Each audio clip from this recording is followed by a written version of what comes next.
Bottom of the duck ನಿಮ್ಗೆ ಬಂದಿರುವಂತಹದ್ದು ಯಾವುದು? Knight of wands ಬಂದಿದೆ.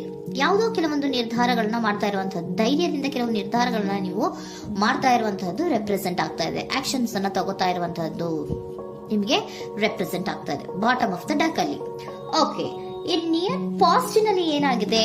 ನಿಮ್ಮ ಲವ್ ಲೈಫಿನ ವಿಚಾರವಾಗಿದ್ರೆ ದ ಫೂಲ್ ಕಾರ್ಡ್ ರೆಪ್ರೆಸೆಂಟ್ ಆಗಿದೆ. ತುಂಬಾನೇ ಚೆನ್ನಾಗಿದೆ, ಜಾಯ್ಫುಲ್ ಆಗಿತ್ತು, ಬಿಗಿನಿಂಗ್ ತುಂಬಾ ಚೆನ್ನಾಗೇ ಇದೆ. ಕಾರ್ಡ್ ಬಂದಿರುವಂತಹದ್ದೇನು? ವೀಲ್ ಆಫ್ ಫಾರ್ಚೂನ್ ಬಂದಿದೆ. ಸೊ ನಿಮ್ಮ ಲವ್ ಲೈಫಿನ ವಿಚಾರವಾಗಿ ನೀವು ಕೆಲವೊಂದು ಬದಲಾವಣೆಗಳನ್ನ ನೀವು ಮಾಡ್ಕೊಂಡಿರುವಂತಹದ್ದು ಇಲ್ಲಿ ರೆಪ್ರೆಸೆಂಟ್ ಆಗ್ತಾ ಇದೆ. ಕ್ವೀನ್ ಆಫ್ ಕಪ್ಸ್ ಏನನ್ನ ರೆಪ್ರೆಸೆಂಟ್ ಮಾಡುತ್ತೆ? ಸೊ ಕ್ವೀನ್ ಆಫ್ ಕಪ್ಸ್ ನೀವು ಯಾಕೆ ಬದಲಾವಣೆಗಳನ್ನ ಮಾಡ್ಕೊಂಡಿದ್ದೀರಾ? ಕೆಲವೊಂದು ರೀತಿಯ ಸ್ಟೇಬಲ್ ಇರಬೇಕು, ಬಹಳ ಕೇರ್ ಅನ್ನ ಮಾಡ್ತಾ ಇರುವಂತಹದ್ದು, ಲವ್ ಲೈಫಿನ ವಿಚಾರವಾಗಿ ಬಹಳಷ್ಟು ಇಂಟ್ರೆಸ್ಟ್ ಅನ್ನ ತಗೊಂಡಿರುವಂತಹದ್ದು ನಿಯರ್ ಪಾಸ್ಟ್ ನಲ್ಲಿ ರೆಪ್ರೆಸೆಂಟ್ ಆಗ್ತಾ ಇದೆ.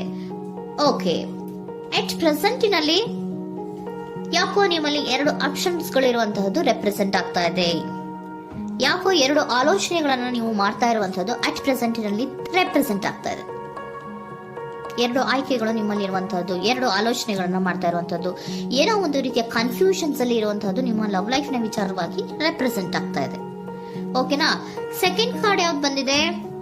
10 ಆಫ್ ಕಪ್ಸ್ ಬಂದಿದೆ. ಸೊ 10 ಆಫ್ ಕಪ್ಸ್ ನಿಮ್ಗೆ ಫುಲ್ಫಿಲ್ಮೆಂಟ್ ಇರುತ್ತೆ, ಸಮಾಧಾನ ಇರುತ್ತೆ, ಖುಷಿಯಾಗಿರುತ್ತೆ ಅನ್ನೋದು ನೀವು ಆಲೋಚನೆಯನ್ನ ಮಾಡಿದ್ರಿ. 2 ಆಯ್ಕೆಗಳಲ್ಲಿ ಯಾವ್ದನ್ನ ಸೆಲೆಕ್ಟ್ ಮಾಡಬೇಕು? ಸೆಲೆಕ್ಟ್ ಅನ್ನ ಮಾಡ್ಕೊಂಡ್ರೆ ನನಗೆ ಖುಷಿಯಾಗಿರುತ್ತೆ, ಸಮಾಧಾನ ಆಗುತ್ತೆ ಅನ್ನೋಂತ ಯೋಚನೆಯನ್ನ ಒಂದು ಸಾರಿ ಮಾಡಿದ್ರೆ, ಇದರ ಮತ್ತೊಂದು ಸಾರಿ ನೀವೇನ್ ಅನ್ಕೋತೀರಾ?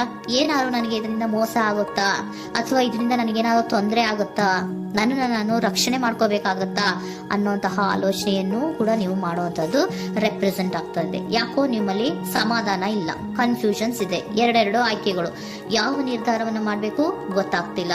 ಸೊ ಅದಕ್ಕೆ ನೋಡಿ, ನೀವು ಬೇಜಾರಿನಿಂದ ಮೂವಿಂಗ್ ಆನ್, ಬದಲಾವಣೆ ಆಗ್ತಾ ಇರುವಂತಹದ್ದು ರೆಪ್ರೆಸೆಂಟ್ ಆಗ್ತಾ ಇದೆ. ಚೇಂಜಸ್ ಅನ್ನ ಮಾಡ್ಕೋತಾ ಇರುವಂತಹದ್ದು ಇಲ್ಲಿ ಪ್ರೆಸೆಂಟ್ ನಲ್ಲಿ ರೆಪ್ರೆಸೆಂಟ್ ಆಗ್ತಾ ಇದೆ.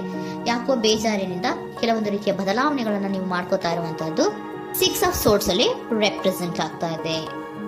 ನೀವು ಈ 6 ಆಫ್ ಸೋರ್ಟ್ಸ್ ಮತ್ತೆ ಏನನ್ನ ರೆಪ್ರೆಸೆಂಟ್ ಮಾಡುತ್ತೆ ಅಂದ್ರೆ, ನಾನು ಲವ್ ಲೈಫಿನ ವಿಚಾರವಾಗಿ ಒಂದು ಬೆಟರ್ ಆಪ್ಷನ್ಸ್ ಅನ್ನ ಸೆಲೆಕ್ಟ್ ಮಾಡ್ಕೋಬೇಕು ಅನ್ನುವಂತಹ ಆಲೋಚನೆಯನ್ನ ಮಾಡ್ತಾ ಇರುವಂತಹದ್ದು ರೆಪ್ರೆಸೆಂಟ್ ಆಗ್ತಾ ಇದೆ.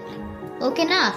ನೀವೇನಂದ್ರೆ ಅಟ್ ಪ್ರೆಸೆಂಟಿನಲ್ಲಿ ನಿಮ್ಮ ಲವ್ ಲೈಫಿನ ವಿಚಾರವಾಗಿ ಬೆಟರ್ ಆಪ್ಷನ್ ಬಗ್ಗೆ ಯೋಚನೆಯನ್ನ ಮಾಡ್ತಾ ಇರುವಂತಹದ್ದು, ಅದರ ಬಗ್ಗೆ ಸ್ವಲ್ಪ ಕನ್ಫ್ಯೂಷನ್ ಅಲ್ಲಿ ಇರುವಂತಹದ್ದು ಅಟ್ ಪ್ರೆಸೆಂಟ್ ನಲ್ಲಿ ರೆಪ್ರೆಸೆಂಟ್ ಆಗ್ತಾ ಇದೆ.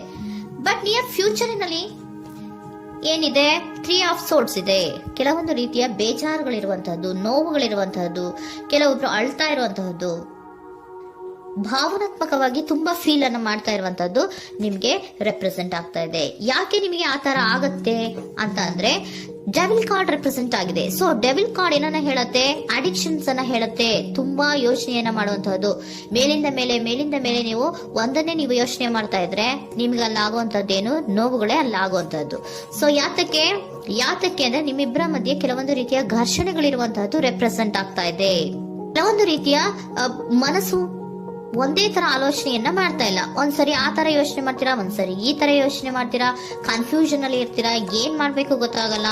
ಸೊ ಅದಕ್ಕೆ ನಿಮ್ಗೆ ಬೇಜಾರು, ನೋವು ಇರೋಂಥದ್ದು. ಮತ್ತೆ ನೆಕ್ಸ್ಟ್ ಕಾರ್ಡ್ ಬಂದಿರುವಂತದ್ದೇನು? 5 ಆಫ್ ಪ್ಯಾಂಟಿಕಲ್ಸ್ ಬಂದಿದೆ. ಸೊ 5 ಆಫ್ ಪ್ಯಾಂಟಿಕಲ್ಸ್ ಏನು? ತುಂಬಾ ಇದು ಕೂಡ ತುಂಬಾ ಬೇಜಾರಿನಲ್ಲೇ ಇರುವಂತಹದ್ದು, ಫೀಲಿಂಗ್ ಲೆಫ್ಟ್ ಔಟ್ ಆಗ್ತಾ ಇರುವಂತಹದ್ದು, ರೀತಿಯ ಒಂದು ಬ್ಯಾಡ್ ಸಿಚುಯೇಷನ್ ಅಲ್ಲಿ ಇರುವಂತಹದ್ದು, ಅಂದ್ರೆ ಯಾವಾಗ್ಲೂ ನೋವು ಪಡ್ತಾ ಇರುವಂತದ್ದು, ಯಾವಾಗ್ಲೂ ಯೋಚನೆ ಮಾಡ್ತಾ ಇರುವಂತಹದ್ದು ಇಮಿಡಿಯೇಟ್ ಫ್ಯೂಚರಿನಲ್ಲಿ ಈ ರೀತಿ ರೆಪ್ರೆಸೆಂಟ್ ಓಕೆನಾ? ಸೊ ದ ಮೂನ್ ಕಾರ್ಡ್ ಏನನ್ನ ರೆಪ್ರೆಸೆಂಟ್ ಮಾಡುತ್ತೆ ಅಂದ್ರೆ, ರಿಯಾಲಿಟಿಯ ಕಡೆಗೆ ಹೆಚ್ಚು ಗಮನ ಕೊಡದೇ ಇರುವಂತಹದನ್ನ ರೆಪ್ರೆಸೆಂಟ್ ಮಾಡುತ್ತೆ. ಓಕೆನಾ? ಇದಿಷ್ಟು ನಿಮ್ಮ love reading. Next angel guidance ನಿಮ್ಗೆ ಏನ್ ಕೊಡ್ತಾರೆ ಅನ್ನೋದನ್ನ ನೋಡೋಣ. ನೋ ಅನ್ನೋಂತ ಆನ್ಸರ್ ಅನ್ನ ಕೊಡ್ತಾ ಇದ್ದಾರೆ. So no, not the right time. ನೀವೇನು ಕೂಡ ಈ ಕನ್ಫ್ಯೂಷನ್ ಅಲ್ಲಿ ಇದ್ದಾಗ ಯಾವುದೇ ರೀತಿಯ ಡಿಸಿಷನ್ಸ್ ನ ಮಾಡೋದಕ್ಕೆ ಇದು ಕರೆಕ್ಟ್ ಆಗಿರುವಂತಹ ಟೈಮು ಅಲ್ಲ. Perfect timing. So perfect timing ಅನ್ನ ಬಂದಾಗ ನೀವು ಕೆಲವೊಂದು ರೀತಿಯ ಡಿಸಿಷನ್ಸ್ ಅನ್ನ ಮಾಡ್ಬೇಕಾಗತ್ತೆ. ಯಾವಾಗ ಅಂದ್ರೆ ನೀವು ಮನಸ್ಥಿತಿಯನ್ನ ನೀಟಾಗಿ ಇಟ್ಕೊಂಡಾಗ, ಕೆಲವೊಂದು ರೀತಿಯ ಕನ್ಫ್ಯೂಷನ್ಸ್ ಇಂದ ನೀವು ಆಚೆ ಬಂದಾಗ, ಯಾವಾಗ ನೀವು ಕ್ಲಿಯರ್ ಥಿಂಕಿಂಗ್ ಅನ್ನ ಮಾಡ್ತೀರಾ ಅದು ಪರ್ಫೆಕ್ಟ್ ಟೈಮಿಂಗ್. ಸೊ ಆಗ ನಿಮ್ಗೆ ಕೆಲವೊಂದು ರೀತಿಯ ಫರ್ಗಿವ್ನೆಸ್ ಅನ್ನೋದು ಇರುತ್ತೆ ಅನ್ನೋದನ್ನ ಏಂಜಲ್ ಗೈಡೆನ್ಸ್ ನಿಮ್ಗೆ ಹೇಳ್ತಾ ಇದ್ದಾರೆ. ಸೊ ಹಾಗಿದ್ರೆ ಸರೆಂಡರ್ ಕಾರ್ಡ್ಗಳು ನಿಮ್ಗೆ ಏನ್ ಹೇಳುತ್ತಾರೆ ಅನ್ನೋದನ್ನ ನೋಡೋಣ. Surrender to your soul path. Your life journey has been perfectly designed for your soul growth. Embrace every lesson and every moment. ನಮ್ಮ ಜೀವನದಲ್ಲಿ ಬರುವಂತಹ ಎಲ್ಲಾ ಕೆಲವೊಂದು ಮೂಮೆಂಟ್ಗಳನ್ನ ನಾವು ಪರ್ಫೆಕ್ಟ್ ಆಗಿ ದೇವರು ಡಿಸೈನ್ ಮಾಡಿರ್ತಾರೆ. ಅದಂದ್ರೆ ನಮ್ಮ ಲೈಫಿನಲ್ಲಿ ಏನೇನ್ ಆಗ್ಬೇಕು ಅನ್ನೋದನ್ನ ಮುಂಚೆಯೇ ದೇವರು ಬರ್ದಿರ್ತಾರೆ. ಸೊ ಅದು ಹಾಗೆಯೇ ನಡೀತಾ ಇರುತ್ತೆ. ಓಕೆನಾ? ನಾವು ನಮ್ಮ ಲೈಫ್ ನಲ್ಲಿ ಬರುವಂತಹ ಪ್ರತಿಯೊಂದು ಲೆಸನ್ಸ್ ಅಥವಾ ಪಾಠಗಳೇನಿರುತ್ತೋ ಅಥವಾ ನಾವ್ ಏನನ್ನ ನಮ್ಮ ಜೀವನದಲ್ಲಿ ಬರ್ತಾ ಇರುತ್ತೋ ಅದು ಒಂದು ನಮ್ಗೆ ನಮ್ಮ ಲೈಫಿನಲ್ಲಿ ಒಂದು ಲೆಸನ್ ತರ. ಸೊ ಅದನ್ನ ನಾವು ಎವ್ರಿ ಮೂಮೆಂಟ್ ಅನ್ನ ಕೂಡ ನಾವು ಸ್ವೀಕರಿಸಬೇಕು. ಯಾವಾಗ್ಲೂ ಕೂಡ ಅದನ್ನು ಸ್ವೀಕರಿಸಿಕೊಂಡು ಮುಂದೆ ಮುಂದೆ ಹೋಗ್ತಾ ಇರಬೇಕು. ಪ್ರತಿ ನಿಮಿಷವೂ ಕೂಡ ಒಂದೊಂದು ರೀತಿಯ ನಮಗೆ ಪಾಠ ಇದ್ದ ಹಾಗೆ ಅಂತ ಹೇಳ್ತಾ ಇದ್ದಾರೆ.